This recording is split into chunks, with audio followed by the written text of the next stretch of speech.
بسم اللہ الرحمن الرحیم۔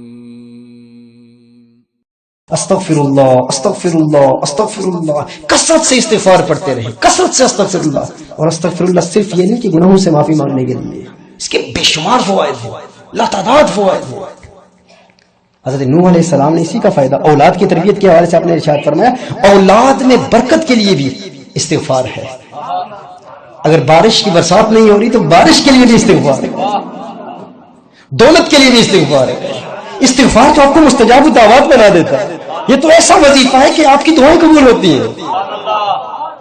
استغفار کی کثرت کریں، استغفر اللہ استغفر اللہ استغفر اللہ۔ اللہ جل وعلا کے اسم میں، اسم ذات میں برکت ہے۔ حضرت ابوبکر شبلی علیہ رحمہ کے دور کا بھی ایک واقعہ ہے کہ ابو علی سینا ان کی محفل میں بیٹھا ہے اور ابوبکر شبلی رحمہ اللہ کے کلام پر بات کر رہے ہیں کہ اللہ کا کلام مؤثر ہے، اس میں اثر ہے۔ اللہ جل وعلا کے اسم میں، اسم ذات میں برکت ہے، اس میں اثر ہے۔ اور ابوبکر شبلی رحمہ اللہ نے ارشاد فرمایا کہ اللہ کے کلام میں اثر ہے۔ آپ جانتے ہیں کہ فلسفی جو ہیں وہ چار شکلوں سے بات کرتے ہیں، کہتے ہیں شکل خارجی ایک ہے، شکل لفظی ہے، کتابی ہے، ذہنی ہے۔ تو ان کے نزدیک تو شکل خارجی مؤثر ہوتی ہے لیکن شکل ذہنی وہ مؤثر نہیں ہوتی، شکل کتابی شکل لفظی مؤثر نہیں ہوتی۔ تو ابو علی سینا نے کہا کہ ہم یہ تو مانتے ہیں کہ اللہ مؤثر ہے، اللہ مؤثر حقیقی ہے، ہم اللہ کی تاثیر کو مانتے ہیں، اللہ کی ذات میں اثر ہے۔ یعنی مثال کے طور پر یہ کاغذ ہے نا، اب اس میں میں نے اگر آگ لکھا ہوا ہے، آگ لکھتا ہوں تو فلاسفرز کہیں گے اگر کتابی آگ مؤثر ہوتی تو کتابی آگ اس کاغذ کو جلا دیتی۔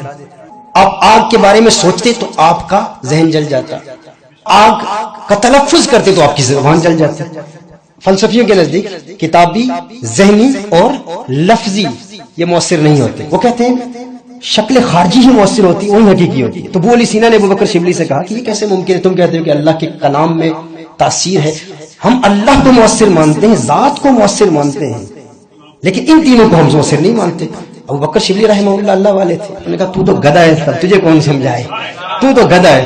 جب گدھا کہا نا تو اس کا چہرہ بدل گیا، چہرے کا رنگ بدل گیا، غصے میں آ گیا۔ تو ابوبکر شبلی رحمہ نے فرمایا دیکھتا نہیں ہے اگر گدھے کا نام تیرے چہرے کا رنگ بدل سکتا ہے تو اللہ کا نام دلوں کا زنگ دور کیوں نہیں کر سکتا؟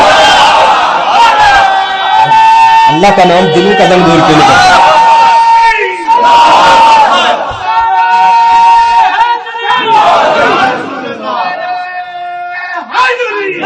تو یہ برکت کا جو کانسیپٹ ہے نا ہم اس کو مانتے ہیں۔ میں نے جو شروع میں کہا تھا نا آپ کو، ڈپریشن کے مرض میں جو لوگ مبتلا ہیں، اس ابتلا کی ایک وجہ یہ ہے کہ لوگ رات کو جاگتے ہیں، صبح سوتے ہیں۔ حضرت ابراہیم بن ادہم رضی اللہ تعالی عنہ کا ایک مناظرہ ہوا، ایک ڈیبیٹ ہوئی، ڈسکشن ہو رہی تھی ایک بندے کے ساتھ، اور وہ برکت کے کنسیپٹ کو نہیں مانگتا تھا۔ وہ کہتا تھا برکت کچھ بھی نہیں ہے، برکت کیا ہوتی ہے، برکت کے وجود کا منکر تھا۔ آپ نے فرمایا برکت کچھ نہیں ہے، کہا کچھ نہیں ہے۔ آپ نے فرمایا تو نے کتے دیکھے ہیں، کہا دیکھے ہیں۔ کہا بکریاں دیکھی ہیں، کہا دیکھی ہیں۔ کہا بتا بکریاں زیادہ ہوتی ہیں کتے زیادہ ہوتے ہیں؟ کہا بکریاں زیادہ نظر آتی ہیں۔ کہا بتا بکریاں زیادہ بچوں کو جنم دیتی ہیں یا کتے؟ کہا کتے۔ کہا بکریاں تو ذبح بھی ہوتی ہیں، کتے ذبح بھی نہیں ہوتے، لیکن کتے پھر بھی کم ہیں، بکریاں پھر بھی زیادہ ہیں، یہ کیا ہے؟ کہا کیا ہے؟ کہا یہی تو برکت ہے۔ کہا یہی تو برکت ہے۔ کہا برکت کیسے ہے، برکت کیسے ہے، برکت کیسے پیدا ہوئی؟ حضرت ابراہیم بن ادہم رضی اللہ تعالی عنہ آپ نے ارشاد فرمایا جب رات ہوتی ہے نا تو بکریاں جلدی سو جاتی ہیں، صبح جلدی جاگتی ہیں، کتے رات کو بھونکتے رہتے ہیں، جاگتے رہتے ہیں، اور جب اللہ کی رحمت کے نزول کا وقت آتا ہے کتے سو جاتے ہیں، وہ محروم رہتے ہیں، بکریاں اس وقت جاگتی ہیں۔ صبح کے وقت جاگا کرو، اللہ برکت دے گا۔ بکریوں میں برکت اس لیے ہے۔ تو ڈپریشن کا مقابلہ کرنے کے لیے یہ یاد رکھیں، اور یہ مشکل کام نہیں ہے۔ لوگ کہتے ہیں یار رات کو نیند نہیں آتی، ایک دن یہ تجربہ کر لیں، صبح ایک دن نہ سوئیں، سوئمنگ چلے جائیں، جم چلے جائیں، کوئی اور کام کر لیں، ایک دن اپنے آپ کو مجبور کر کے جاگتے رہیں، دوسرے دن دیکھیں کیسے نیند آ جاتی ہے۔ مسئلہ ہی نہیں ہے، پرابلم ہی نہیں ہے، ایک دن کا عمل ہے۔ کلمات کی برکت کے حوالے سے مجھے یہ نقطہ ذہن میں آیا، استغفار پڑھا کریں، کثرت سے استغفار پڑھا کریں۔ میں نے کہا تھا نا کہ استغفار آپ کو مستجاب الدعوات بنا دے گا، جو دعا کریں گے اللہ کی بارگاہ میں قبول ہوگی۔ امام احمد بن حنبل رضی اللہ تعالی عنہ ایک مسجد میں جاتے ہیں، سفر پر ہیں، شدید سردی ہے، سخت سردی ہے، سردی کی راتوں میں ایک مسجد میں جاتے ہیں اور ارادہ کرتے ہیں کہ آج کی رات اسی مسجد میں گزاروں گا، سو جاؤں گا۔ تو ایک بابا آتا ہے، مسجد میں ہوتے ہیں نا کمیٹی والے، بڑے جلالی قسم کے ہوتے ہیں تو بابا نے آیا, اس نے کہا اٹھو بابا جی. اب اس دور میں کوئی سوشل میڈیا تو تھا نہیں کہ پتا ہوتا کہ یہ احمد بن حنبل آئے ہوئے ہیں, اتنے بڑے عالم ہیں, تو اسے پتا نہیں تھا احمد بن حنبل ہے. اس نے کہا بابا جی نکلو. اب یہ بزرگ شخصیت ہیں, تھکے ہوئے ہیں, شدید سردی ہے, تو وہ مجبور کر کے نکال دیتے, کہتے گٹری اٹھا کے باہر پھینکوں گا, آپ باہر چلے جاتے ہیں.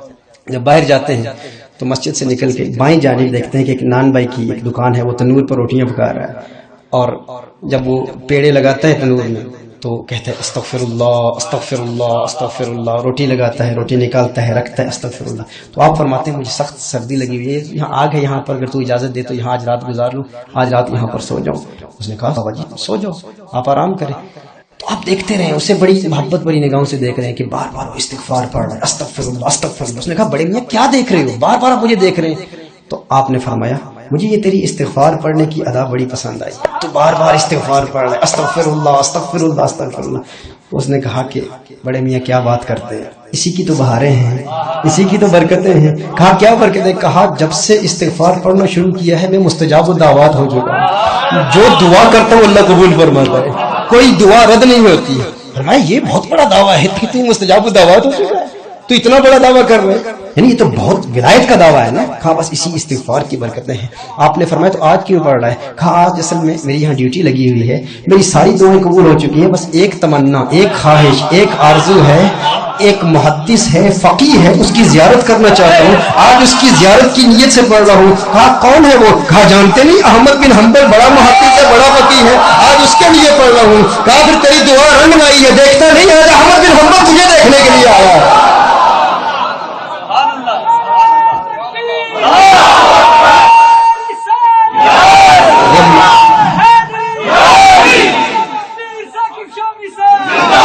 کسی بوڑھے شخص کو مسجد سے کون نکالتا ہے؟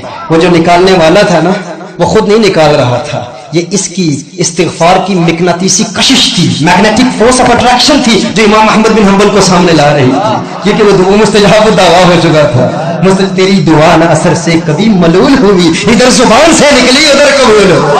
استغفار کی برکت ہے یہ, اس استغفر اللہ استغفر اللہ استغفر اللہ کی کثرت کی برکت ہے.